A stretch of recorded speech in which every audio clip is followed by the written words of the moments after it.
harvest tayo ngayon.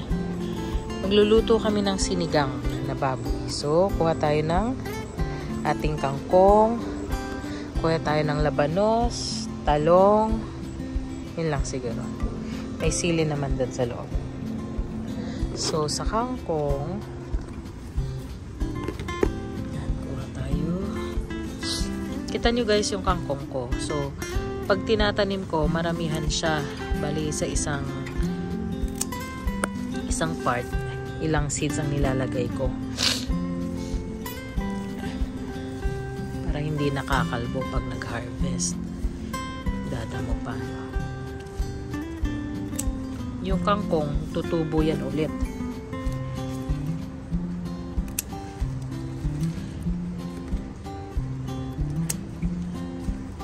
Yung sakto lang sa ating lulutuin ang kukunin natin.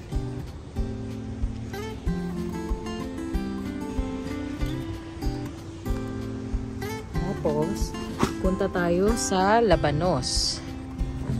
Pwede na siguro to, isang luto lang naman eh. Labanos. Ready na rin to i-harvest eh. Ito siguro, taas oh.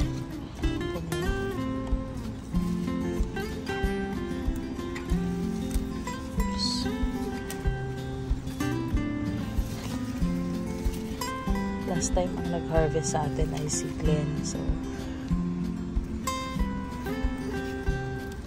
ayun. Wow. Medyo mahaba din siya, oh. Ayan, oh.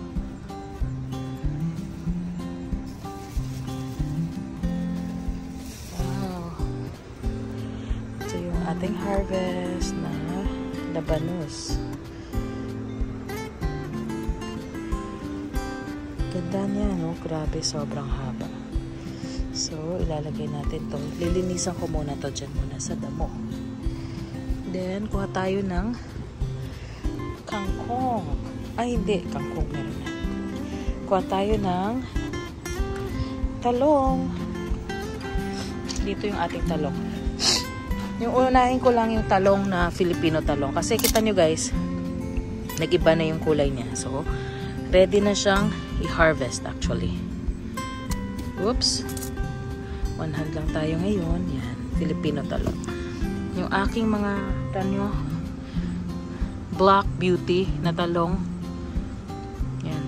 Harvestin na rin natin yan sa mga susunod na araw. Kasi pag kinuha mo yung mga lalaki, biglang lalaki na yung mga maliliit na yan. Yan to. Kunin natin kasi iba na rin ang kulay.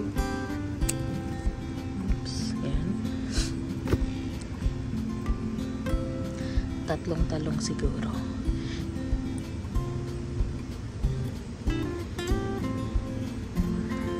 May tatanim kayo.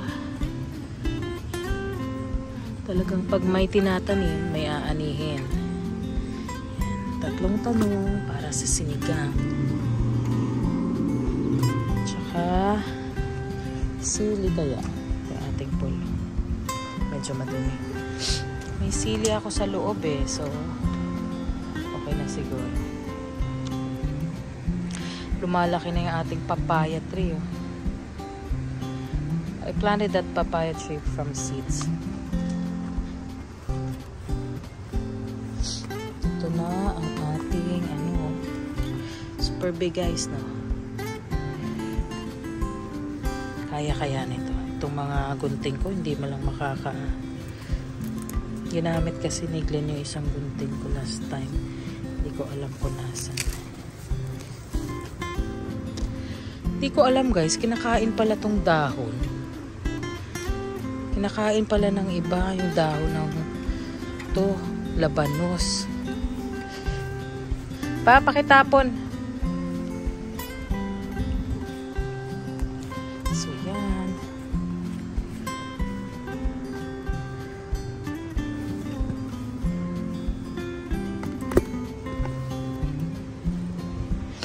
That's our harvest. Magluluto tayo maya-maya ng sinigang. Do you know na kinakain yan? Yung dahon. Nakain daw nila. Laki oh.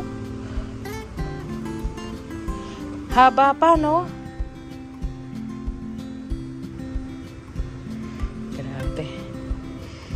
I'm so happy with the labanos. Kasi last year, yung tanim naming labanos, ang liliit kasi late na. Late ko na tinanim. So, maliliit lang. So, ito, grabe talaga. Nag-full, ano talaga siya. Yung full size niya. Hindi pa nga dapat ganito eh. Sa nakita ko, yung sa pagbili ko, malalaki pa talaga, matataba pa talaga. Hindi lang siya mahaba, matataba pa talaga. Ganda, no? Grabe. Yan. So, luto tayo, maya-maya. Sinigang na baboy.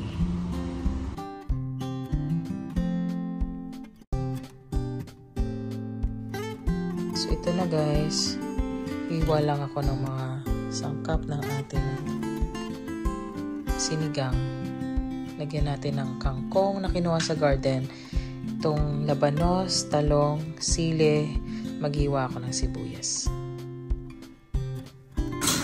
Guys, pinakuluan ko lang yung pork. Tsaka nilagay ko na rin yung gabi. Para mapalambot na yung gabi. Kasi medyo malambot na yung baboy. Napakuluan na yan.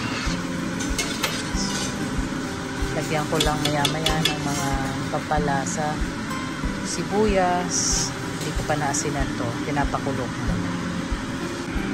Lagyan natin ng sibuyas.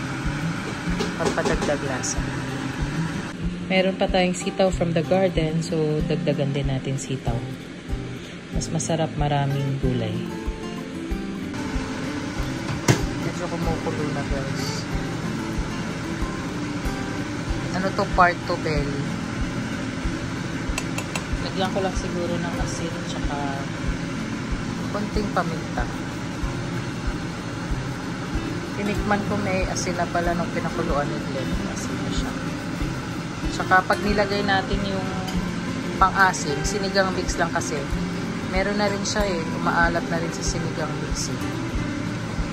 So asin lang tsaka kuha ko ng paminta. Asin at paminta lang.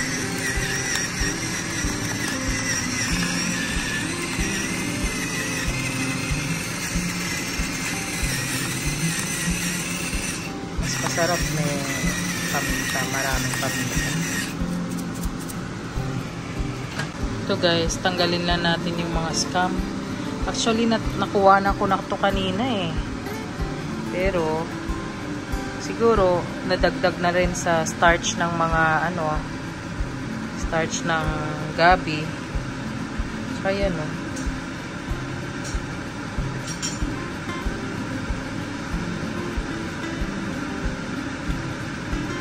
Ayan. Guys, lagay natin yung sinigang sa sampalok mix. Ginawa kong dalawa kasi maliit to eh. Lalong bubulayan. So guys, nilagay ko na. Nakalagay ko lang ng pinagsama ko na yung sitaw, labanos, tsaka yung talong. Malambot na yung gabi. Tsaka sabi nila, pag nagluluto ka ng gulay, dapat hindi mo tinatakpan. Dapat nakabukas lang siya. Okay, so, iwan natin ng ilang minutes para pakuluin. Tsaka pag naluto na, lagyan natin yung sili tsaka kangkong. Natikman ko na rin siya kanina bago ko nilagay yung gulay. Okay na siya. So, usually ang nilalagay ko, sinigang mix lang, salt and pepper. At di kami gumagamit ng mga vetchin o iba pang mga pampalasa na may mga preservatives. So, yun lang, masarap na. Mukulo na siya guys. Lagay natin yung sili. Tapos lalagay ko na yung kangkong. Mas masarap pa rin yung gulay na half cook lang.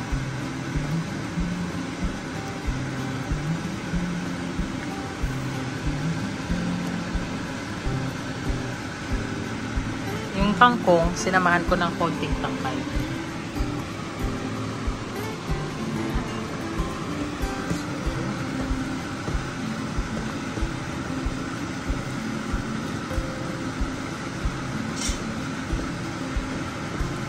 napakaganda talaga pag yung may tinatanim ka.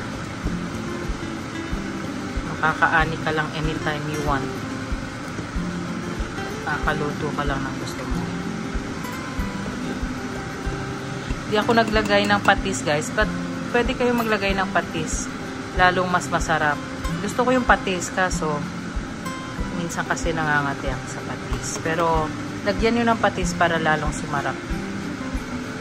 Tapos siguro mga ano lang, papatayin ko na to in 1 minute.